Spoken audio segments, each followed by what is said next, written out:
पुरी जिला कृष्णप्रसाद ब्लॉक रे काल बैशाखी रचिला तांडव। अल्प कई मिनिट्रे वर्षा रे भांगिला इलेक्ट्रिक खुंट, बड़ बड़ गछ सबू करदेला छारखार।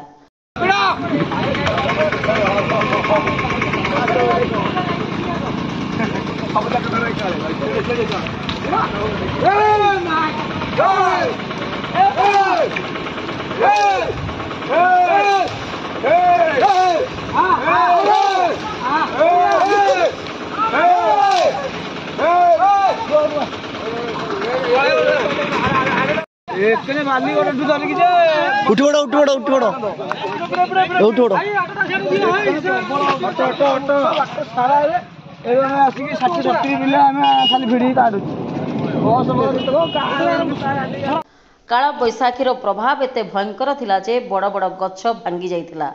फल गछगुड़िक रास्ता उपरे पड़ी रहितिबा हेतु लोकमानक यातायात रे असुविधा होइतिला।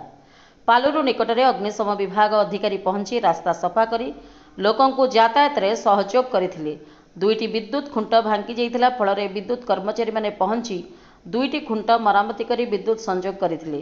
कृष्णप्रसाद अंचल बासिंदा माने झड़ तोफान आसिला माने लाइन निमंते 1984 मसीहा ठारू सदाबेले असुविधार सम्मुखीन होइछन्ति। आज पर्यंत यार किछि विकल्प प्रशासन चेष्टा करि पारि नाही।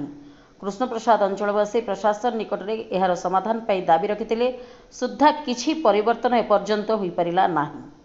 पुरी जिला कृष्णप्रसाद कालुराम नायक रिपोर्ट, प्राइम टीवी ओडिशा।